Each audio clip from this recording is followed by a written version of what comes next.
Caríssimos alunos e alunas, a coordenação de História do terceiro ano do ensino médio, na sua base comum, apresenta o objeto do conhecimento, o Brasil na contemporaneidade.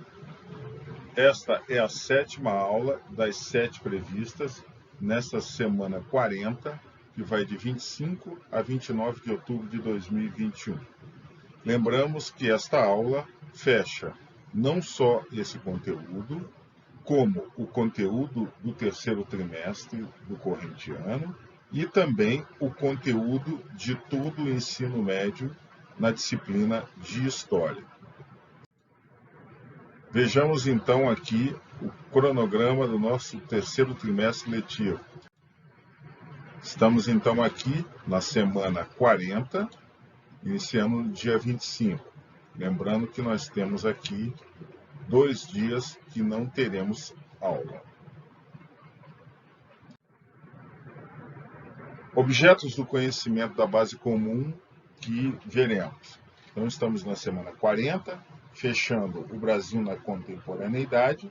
Lembrando, então, mais uma vez, que não haverá aula nos dias 28 e 29 de outubro. 28 é dia do funcionário público e dia 29 é à disposição do comando, e o comandante resolveu por bem, não ter aula nesse dia. Na semana 41, teremos o Brasil na contemporaneidade, novamente o assunto, e não haverá aula nos dias 1º e 2 de novembro. 1º de novembro à disposição do comando, mais uma vez o comandante decidiu não ter aula nesse dia, e no dia 2 é o feriado de finados, feriado nacional. Teremos nessa semana, pela base comum, a nossa avaliação número 9, primeira parte, no dia 6 de novembro, no sábado.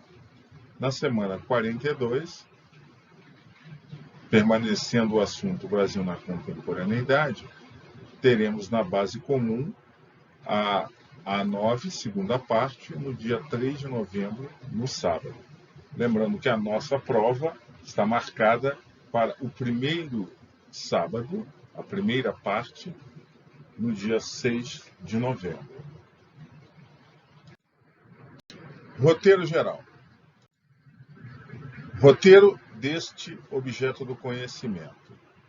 O governo Collor, o governo Itamar Franco, os 2 governos de Fernando Henrique Cardoso.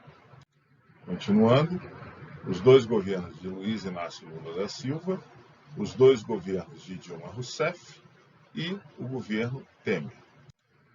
Seguimos com o governo Bolsonaro e as questões do Brasil no momento presente, as características, problemas e crises do governo Sarney, particularmente a hiperinflação, as características dos planos Cruzado, Bresser, Verão e da Constituição de 1988 e aspectos gerais do plano Collor. Finalizando, as características gerais do plano real, que controlou a hiperinflação no Brasil, a crise que levou ao impeachment do governo Collor, os escândalos que eclodiram no governo Lula e a crise que levou ao impeachment de Dilma. Fontes de consulta. Lembramos que a nossa fonte de consulta básica é o livro de Gilberto Cotrim, História Global e Ensino Médio, volume único, da editora Saraiva, de São Paulo, de 2016. No nosso capítulo 53, o Brasil Contemporâneo, das páginas 793 a 815. Vejamos então o roteiro desta aula de número 7. Semana 40, o roteiro da aula número 7 é as características gerais do Plano Real, que controlou a hiperinflação no Brasil, a crise que levou ao impeachment do governo Collor, os escândalos que eclodiram no governo Lula e a crise que levou ao impeachment de Dilma. Vamos ao nosso 11º assunto e o primeiro da aula de hoje. As características gerais do Plano Real, que controlou a hiperinflação no Brasil. Reforma na gestão econômica. O governo Fernando Henrique Cardoso dedicou-se ao combate à hiperinflação do país e deu prosseguimento ao Plano Real. Outro aspecto marcante foi a retomada da reforma do Estado e da economia. A ideia defendida era romper com o modelo de Estado interventor que ganhou expressão na era Vargas. Plano Real. No final de 1993, Fernando Henrique Cardoso encarregou-se de coordenar um plano de estabilização da economia desenvolvido por uma equipe de especialistas que o assessorava no Ministério. O objetivo era controlar a hiperinflação brasileira. No dia 1º de julho de 1994, passou a vigorar no país uma nova moeda, o real.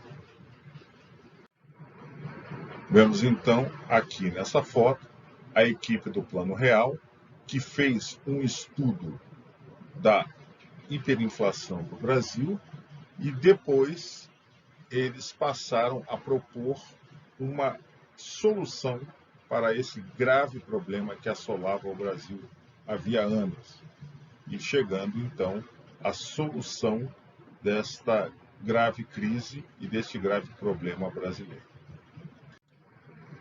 Vemos aqui então o então ministro Fernando Henrique Cardoso mostrando as novas notas da nova moeda de R$1. Vemos aqui então as capas da revista Veja, à esquerda mostrando o Plano Real, né? E à direita outra revista mostrando também Gustavo Franco, o Plano Real, né? Um livro do economista Gustavo Franco, economista professor, que falava sobre o Plano Real. Queda da inflação. Em 1993, a inflação estava em 2.000%.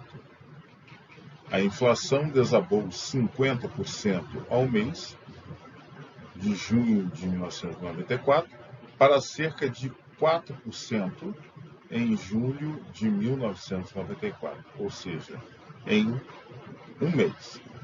Em 1995, a inflação chegou em 22,41%. Os resultados positivos do Plano Real impulsionaram a candidatura de Fernando Henrique Cardoso à presidência da República nas eleições de 1994. Vemos aqui, então, mais uma vez, a nova moeda estabelecida ao final do governo Itamar Franco, a moeda de R$1.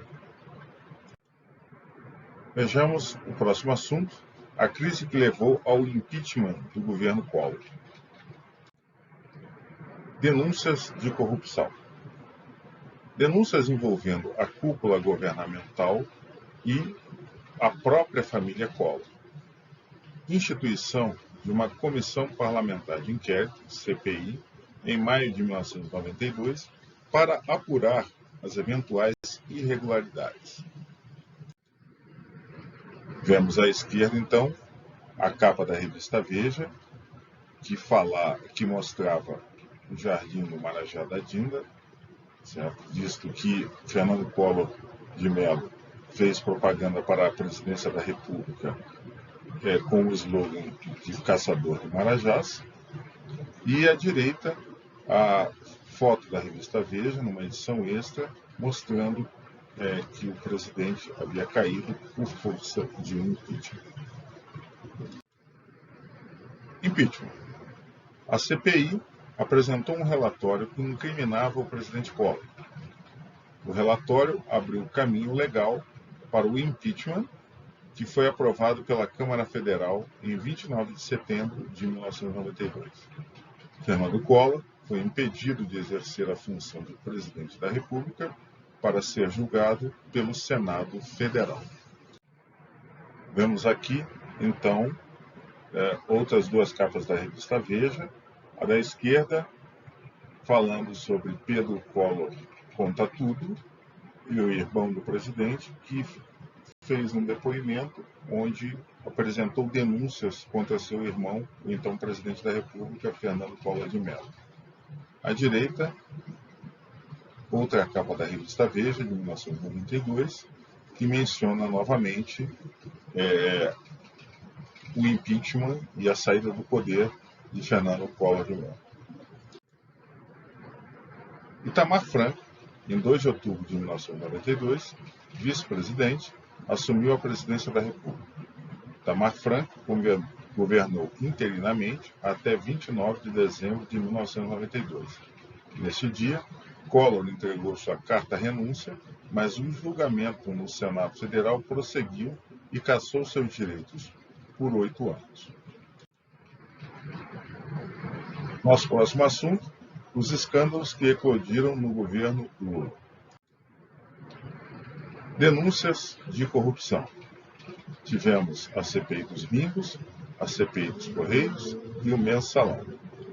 Por iniciativa da Procuradoria-Geral da República, a PGR, muitas dessas denúncias foram encaminhadas ao Supremo Tribunal Federal, o STF, que decidiu abrir processo contra os indiciados. Em 2012, o processo foi julgado pelo STF e vários acusados foram condenados pela Corte Suprema. Passamos agora à crise que levou ao impeachment de Dilma. Crise política e econômica. Protestos contra o aumento nas tarifas dos transportes públicos na cidade de São Paulo em 2013. As pautas das manifestações se ampliaram. Mesmo assim, ela se reelegeu em 2014 para um novo mandato. A partir de 2014, alguns indicadores mostravam a extensão da crise econômica. No segundo mandato, cresceu a insatisfação popular com o desempenho do governo. Houve, então, uma promoção para o seu impeachment. Houve também uma radicalização do clima político a favor e contra ele. Em abril de 2016, sob a alegação de que a presidente havia cometido crime de responsabilidade fiscal, a Câmara dos Deputados encaminhou o processo do impeachment ao Senado Federal.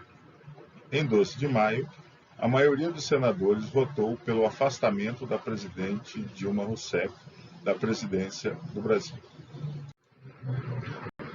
Na mesma data, o vice-presidente da República, Michel Temer, tomou posse interimamente e anunciou o novo ministério. Vemos aqui, então, uma imagem do presidente Temer, que foi vice-presidente na chapa da presidente Dilma, e à direita, a então presidente Dilma Rousseff. Passamos agora, então, à nossa conclusão. Conclusão da aula 7. A luta contra a hiperinflação foi uma constante durante os governos dos presidentes José Sarney e Fernando Collor de Mello. Porém, a partir do final do governo Itamar Franco, a inflação foi, finalmente, controlada, deixando o país com patamares mais competitivos em relação ao planejamento interno e externo. O país também assistiu um novo processo de impeachment. Caríssimos alunos e alunas, a coordenação de História do terceiro ano do ensino médio, na sua base comum, conclui então o nosso objeto do conhecimento, o Brasil na contemporaneidade, nesta aula 7, das 7 previstas, nessa nossa semana 40, que vai de 25 a 29 de outubro de 2021. As dúvidas que por acaso tiverem, pedimos que coloquem no fórum que existe no nosso bloco no ambiente virtual de aprendizagem, o AVA. Esperamos a todos que tenham uma boa semana, esperamos que se preparem bem para a avaliação número 9 e, posteriormente, aqueles que farão o Exame Nacional do Ensino Médio. Esperamos a coordenação de História como um todo, que tenham aprendido bastante e que saiam vitoriosos do colégio e como verdadeiros cidadãos brasileiros. Boa sorte a todos.